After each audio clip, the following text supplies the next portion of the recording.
nova geração que aparece a cada tempo. Pessoas que se destacam por seu nobre sentimento. Andarilhos sempre com suas armas empunhadas. Uma incrível geração de mestres na espada. A cada suor derramado por anos de treinamento, a cada corte de espada demonstram os seus talentos. Por suas habilidades que são muito conhecidos. Apenas quando os veem todos já sentem o perigo da nova geração. Prodígio atualmente ao salvar aquele garoto, um amigo como presente. Mostra a todos o título, o nome de seu poder. Grande bondade no coração, todos ali vai proteger. Um poder gigantesco de inimigos sente dó. Com sua força em batalha, espadas viram pó. Anos como cavaleiro sem nem sacar a espada. Oponentes contra ele, isso não leva a nada. Cavaleiros cuja bondade é contida no coração. Por tudo e todos, sempre presentes por sua nação. Por anos de glória, uma família muito respeitada. Inimigos em batalha perecem as suas espadas. Cavaleiros cuja bondade é contida no coração. Por tudo e todos, sempre presentes por sua nação.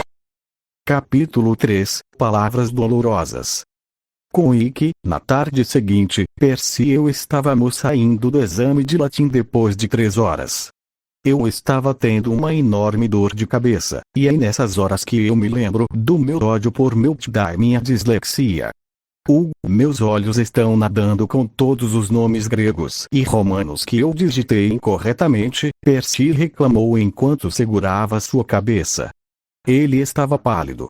Não tivemos oportunidade de sair da sala que o exame estava acontecendo. O Sr. Brunner nos chamou para uma conversa. Percy, disse ele. Não desanime por deixar Yancy. É o melhor. Seu tom era gentil. Suas palavras deixaram Percy sem graça. Embora o Sr. Brunner tivesse falado baixo, os que ainda estavam fazendo a prova poderiam o ouvir claramente. Nancy Bobofit, que ouviu, tinha um sorriso falso e, sarcasticamente, fez pequenos movimentos de beijo com os lábios para Percy, que ficou muito chateado com isso. O Sr. Brunner então se virou para mim e perguntou: "E você?" "Não posso deixar meu melhor amigo, me sinto mal por Grover. Mas, vou seguir Percy para ele não seja o único garoto novo", eu disse dando de ombros. "Além disso, duvido que o cabeça de alga marinha possa sobreviver sem mim." "Ei!" Percy parecia feliz quando soube que eu estava o seguindo, mas ficou ofendido quando eu disse que ele não sobreviveria sem mim. "Oh, que era verdade, entendo", Sr. Brunner comentou.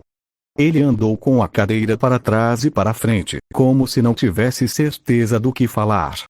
"Acho que este lugar não é o lugar certo para vocês, meninos, então."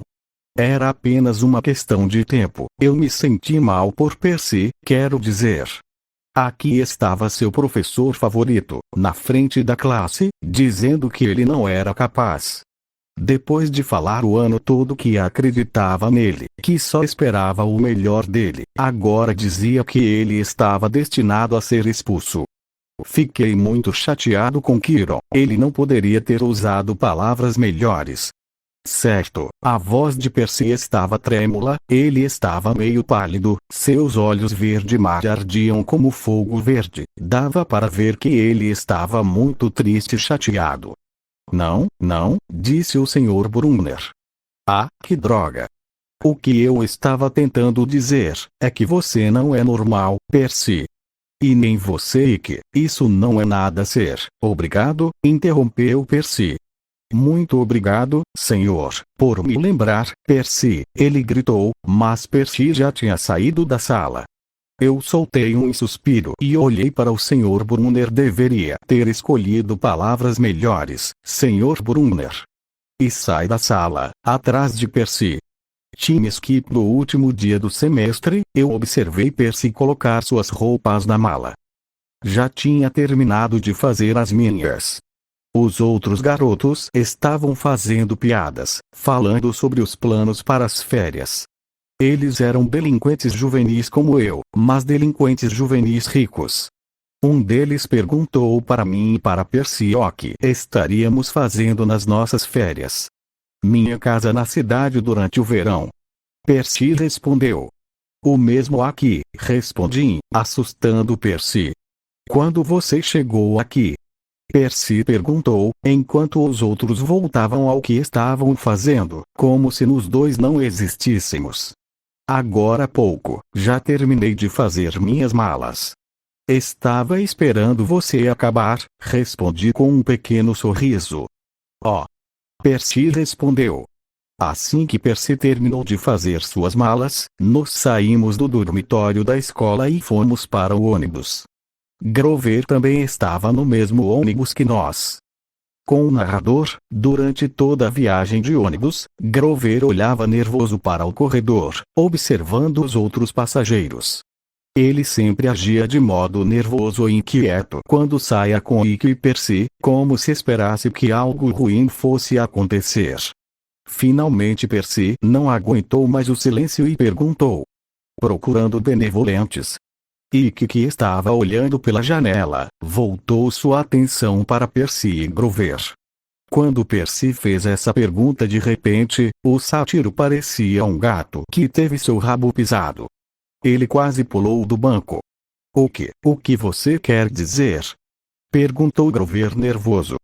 Percy confessou que ele e Ike ouviram a conversa dele com o Sr. Brunner na noite anterior ao dia da prova. O olho de Grover estremeceu. Quanto você ouviu? Ah, não muito. O que é o prazo final do solstício de verão? Perguntou Percy dando de ombros. Grover se esquivou. Olhe, pessoal, eu só estava preocupado com vocês dois, entende? Quer dizer, tendo alucinações com professoras de matemática demoníacas, Grover, disse Percy. E eu estava dizendo ao Sr. Brunner que talvez você estivesse muito estressado, ou coisa assim, porque não havia uma pessoa chamada a Sra. Dodds. Disse Grover hesitante quando mencionou as Dodds. Você é péssimo em mentir, Ike disse inexpressivamente. As orelhas de Grover ficaram cor-de-rosa com suas palavras. Ele colocou a mão no bolso da camisa e pescou 2 cartões de visita encardidos. Pegue isto, certo? Para o caso de você precisar de mim neste verão, Grover entregou o cartão para os dois. O cartão tinha uma escrita floreada. Grover Underwood, Guardião, Colina Meio Sangue, Long Island, Nova York, 800-009-0009. Ok, Colina, começou Percy. Ele não pode terminar pois Grover o impediu. Não diga isso em voz alta. Gritou Grover, esse é meu endereço de verão, e que ainda estava olhando para o cartão, enquanto ponderava. Percy estava triste, até mesmo Grover tinha uma casa de verão como as outras pessoas de Annecy. Ele olhou para Ike e sua tristeza foi um pouco embora. Ele se sentiu melhor sabendo que Ike era igual a ele. Certo, disse Percy sombriamente.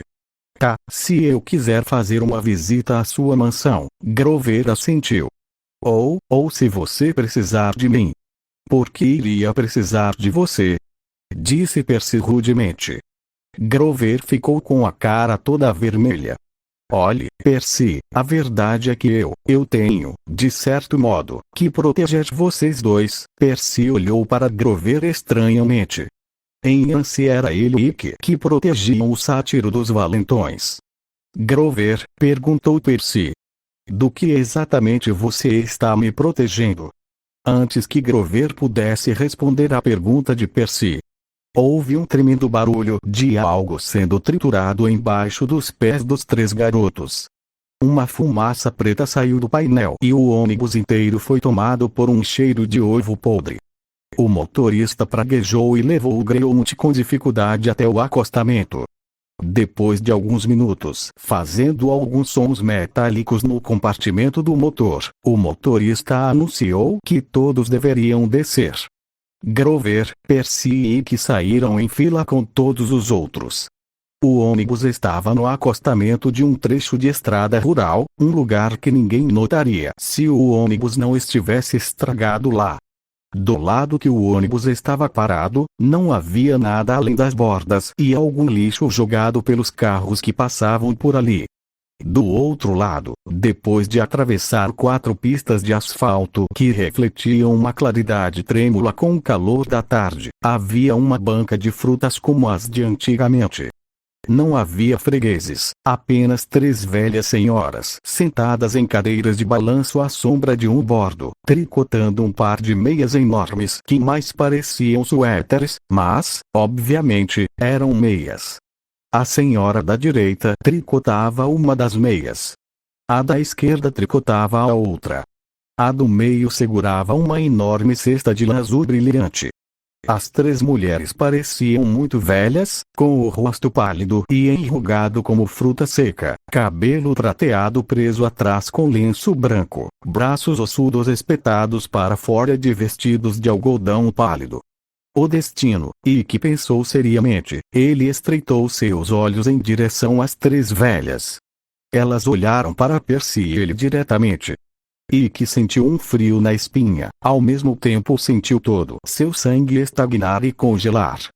Uma sensação apavorante se rastejou do fundo do seu estômago. Uma voz familiar preencheu sua mente.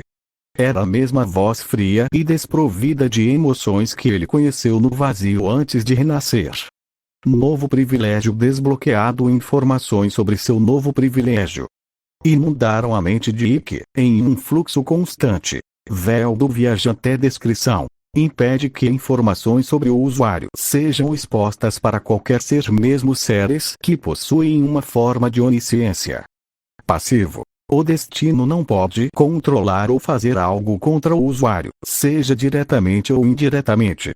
E o usuário tem a liberdade de alterar os acontecimentos que estavam destinados a acontecer em cada registro.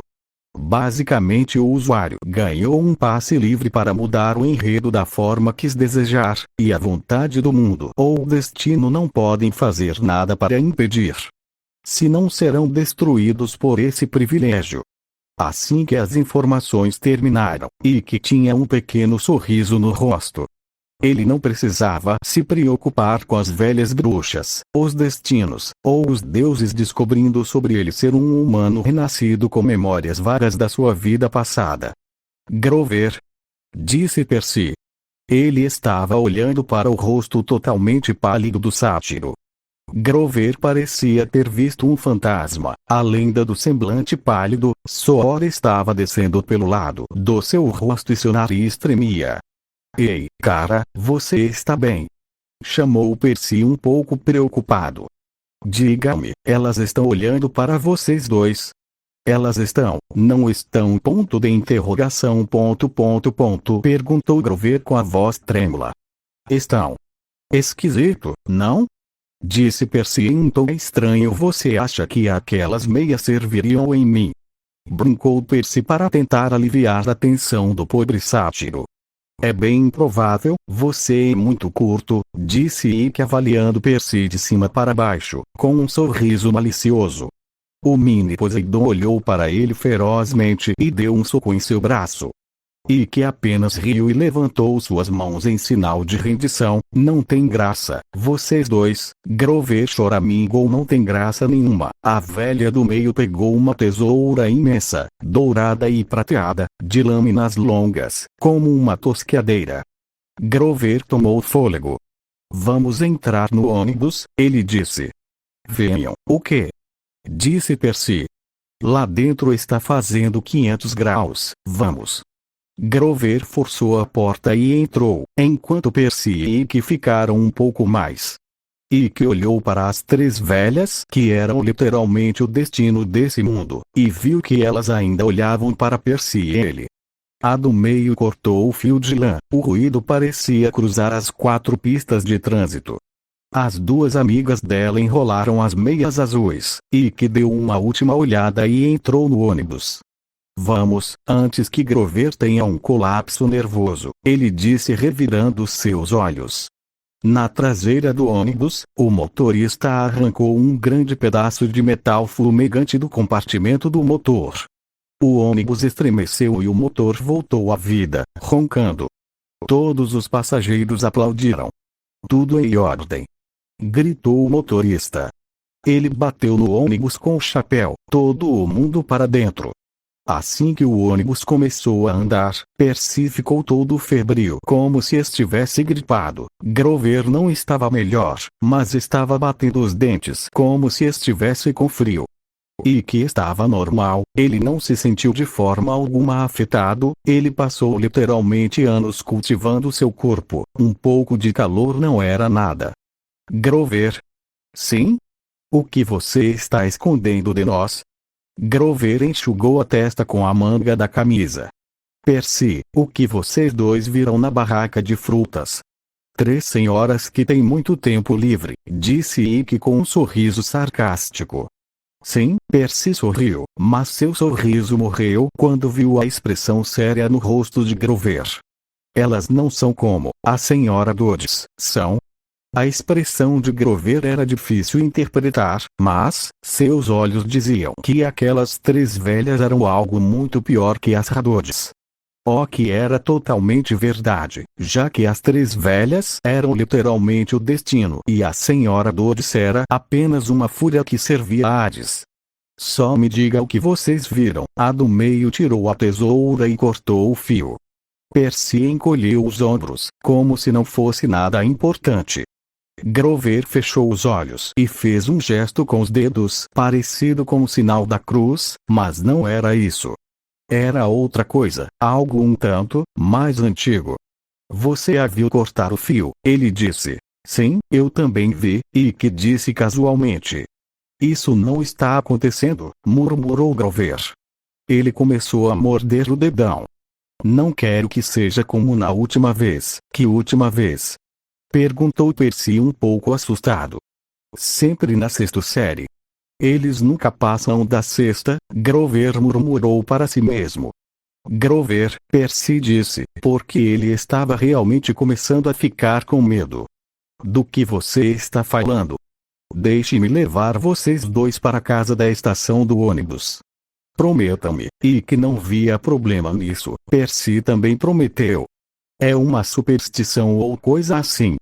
Perguntou Percy, mas ele não obteve nenhuma resposta.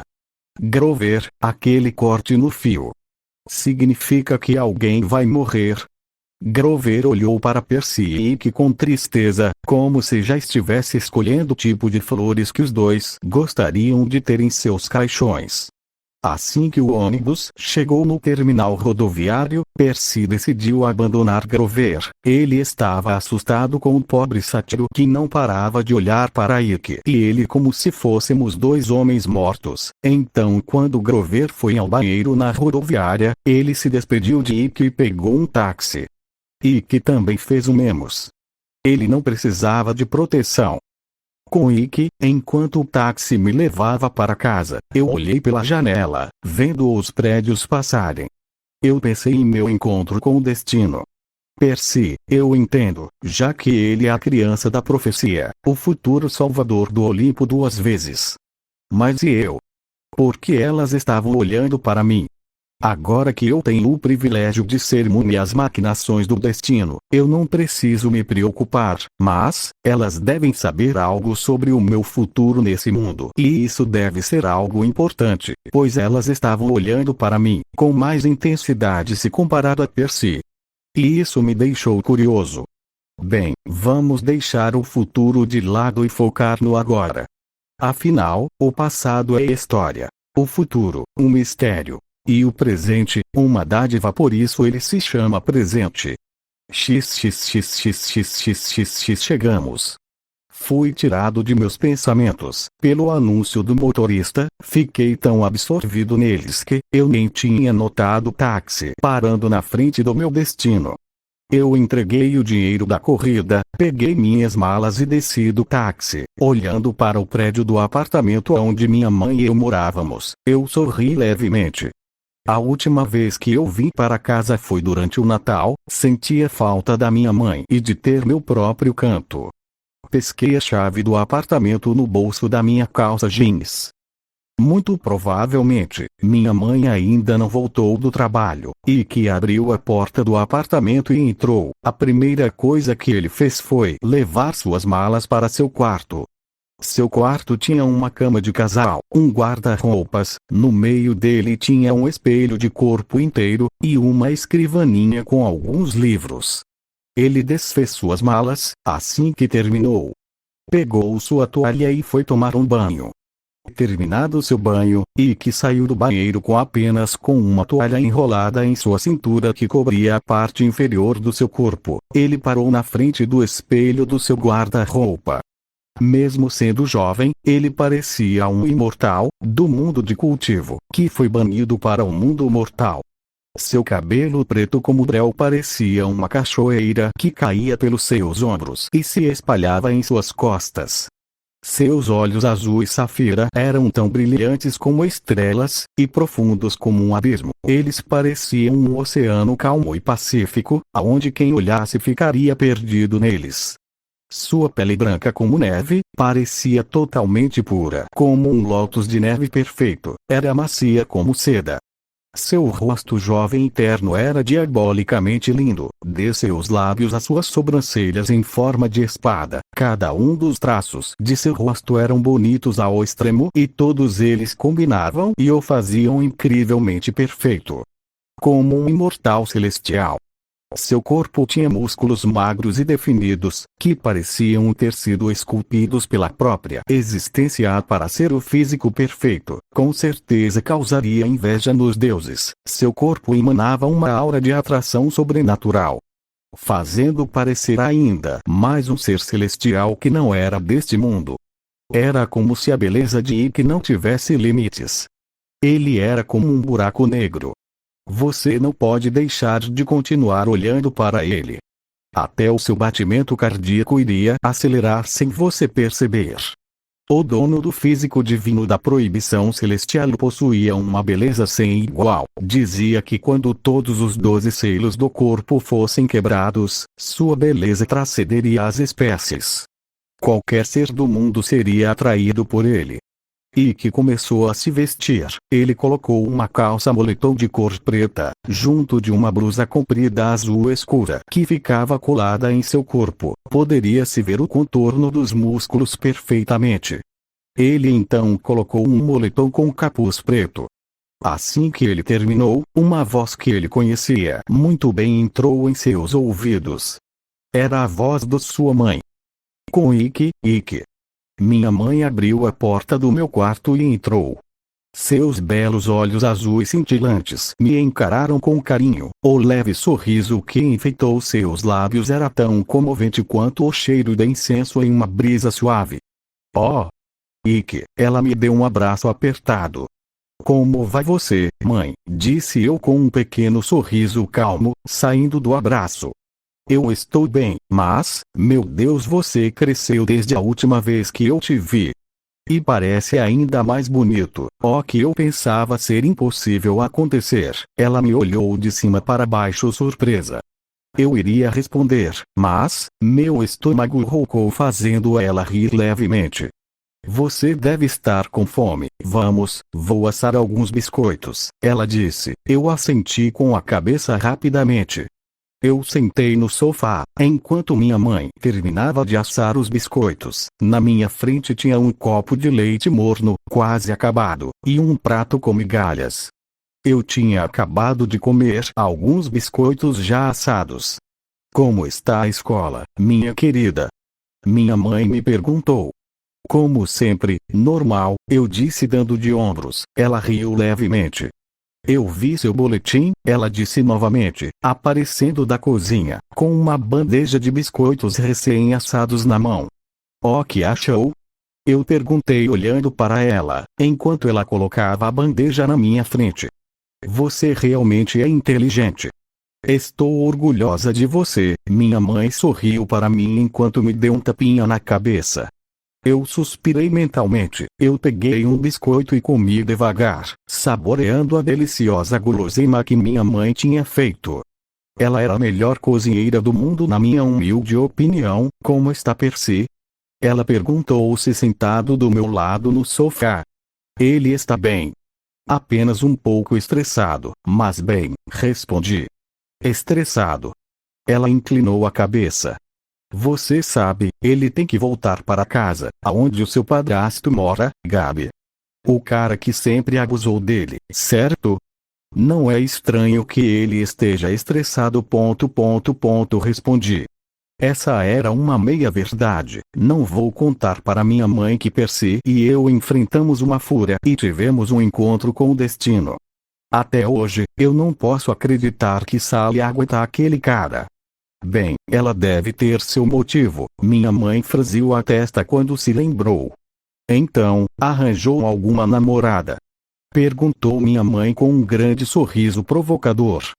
Eu tenho 12 anos, sou muito jovem para namorar, eu disse levantando uma sobrancelha e olhando para ela. Não precisa ficar com vergonha, ela riu e deu um tapinha na minha cabeça. Logo depois ela se levantou e foi para a cozinha, novamente levando o prato e o copo sujo junto. Eu apenas soltei um suspiro. De repente a porta se abriu e Grover entrou quase sem fôlego. Eu fiquei um pouco surpreso com sua aparição repentina. Grover, por que você está aqui? Perguntei olhando para ele com olhos estreitos. Percy, você sabe onde ele está? Perguntou o sátiro recuperando seu fôlego. Percy, você verificou na casa dele? Perguntei olhando para ele. Sim, verifiquei. Mas, ele não estava lá e seu padrasto não quis me dizer aonde ele foi, disse Grover fazendo uma cara de desgosto quando mencionou o padrasto de Percy. Grover, minha mãe voltou da cozinha e olhou para o sátiro com confusão. O que você está fazendo aqui? Você conhece ele? Perguntei olhando para minha mãe que franziu a testa.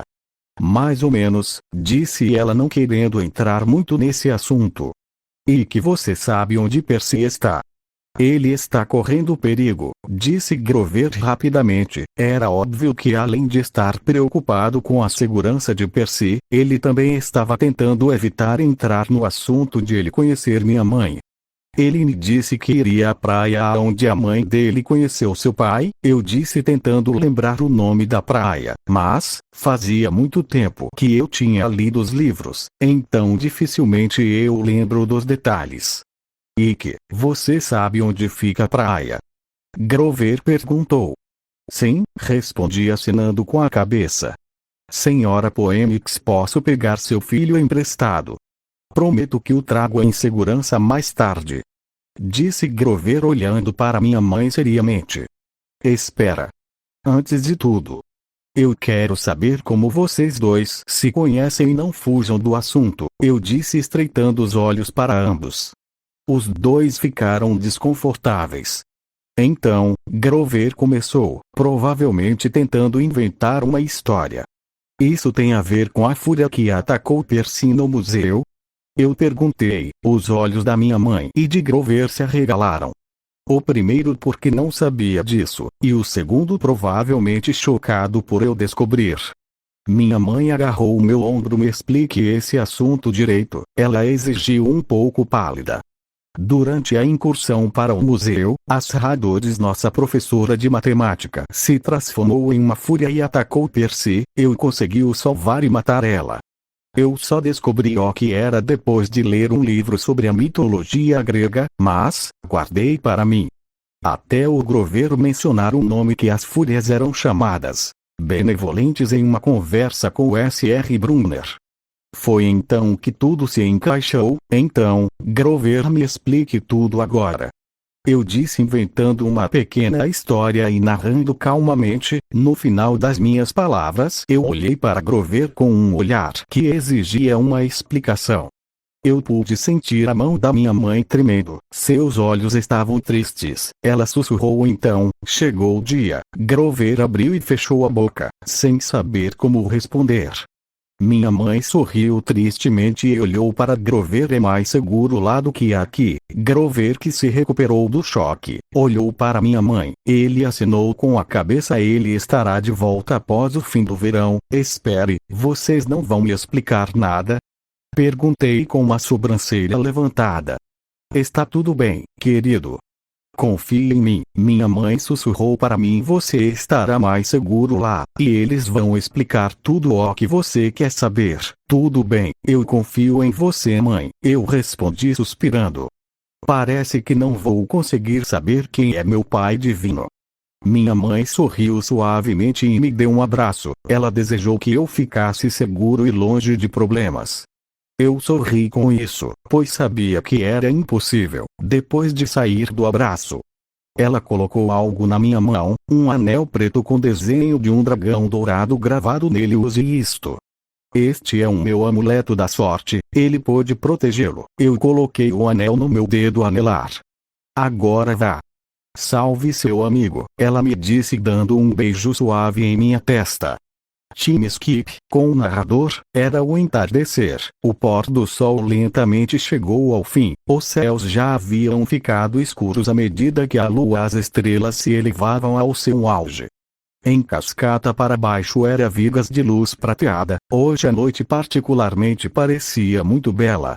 Se não fossem as nuvens que carregavam uma tempestade, elas começaram a cobrir lentamente o céu de Nova York.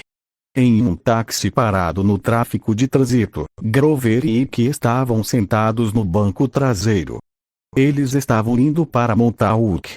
Grover parecia extremamente nervoso, ainda mais do que normalmente é. Os dois ficaram em silêncio a viagem inteira. O céu começou a ficar cada vez mais escuro a cada segundo. Grover começou a mastigar sua camisa. Isso é ruim, ele disse, muito ruim. Quando a chuva começou a cair, Grover ficou mais nervoso. Senhor, pode agradar um pouco mais rápido? Isso é importante, Grover perguntou apressado. Desculpe, garoto, a estrada está cheia, disse um motorista. Ficamos presos no trânsito. A praia não é muito longe daqui, certo? Perguntou Ike pensativo. O motorista assinou com a cabeça. Ike entregou um pouco de dinheiro para ele. Fique com troco, vamos andar a partir daqui, disse ele saindo do táxi e puxando Grover, logo depois que ele fechou a porta. Vamos, Ike disse correndo em direção à praia enquanto passava por vários carros parados no trânsito. Grover rapidamente o seguiu. Assim, ambos chegaram em uma rua vazia. Grover parou. Ike logo seguiu. Ele olhou para o sátiro com sobrancelha erguida. Grover tirou rapidamente as calças na sua frente. Um par de pernas de cabra foi exposto. Então, perna de cabra. Você é um sátiro? Disse Ike calmamente. Sim, você não vai negar que eu não sou real ou algo assim? Grover perguntou um pouco surpreso. Eu vi com meus próprios olhos uma benevolente tentando arrancar a cabeça de Percy. Se ela é real, acredito que todo o resto da mitologia grega é, incluindo os deuses. Ike disse casualmente. Grover olhou para Ike com surpresa evidente em seu rosto. Ele ficou surpreso com o fato de um semideus aceitar tudo facilmente. Agora, não é hora de nos perdermos tempo. Vamos, disse Ike começando a correr, com Grover logo atrás dele. O vento ficou mais forte e a chuva começou a ficar mais forte no momento em que os dois chegaram ao chalé, aonde Percy estava. Percy! Assim que eles chegaram no chalé, Grover gritou. Ele bateu na porta do chalé cheio de nervosismo. Não demorou muito para Percy e sua mãe saírem. Percy parecia surpreso por ver Grover e Ike. Sua mãe parecia com medo do que a chegada de Grover significava. Procurei o dia inteiro, arquejou Grover. O que você estava pensando? Percy, disse a mãe de Percy, Sally, com uma voz alta. O que aconteceu na escola? O que você não me contou? O Zeukai Loiteoi, gritou Grover em grego antigo, está bem atrás de mim. Você não contou a ela. Percy parecia chocado demais para registrar as palavras de Grover. Ele estava olhando diretamente para as pernas peludas do sátiro. A mãe de Percy olhou para ele com uma expressão severa. Percy, conte-me agora, exigiu ela severamente. Sally, não temos tempo. Só saiba que uma bondosa atacou Percy no museu e hoje durante a nossa vinda encontramos 3 velhas que eu desconfio que sejam as parcas, disse Ike alto para suficiente para todos ouvirem. A mãe de Percy arregalou seus olhos em pavor. Ela agarrou sua bolsa e jogou para Percy uma capa de chuva e disse: "Vá para o carro. Todos vocês. Vá." Grover foi o primeiro que correu para o carro, e que seguiu ele logo depois. A mãe de Percy ligou o carro e começou a dirigir em alta velocidade. XXXXXXX.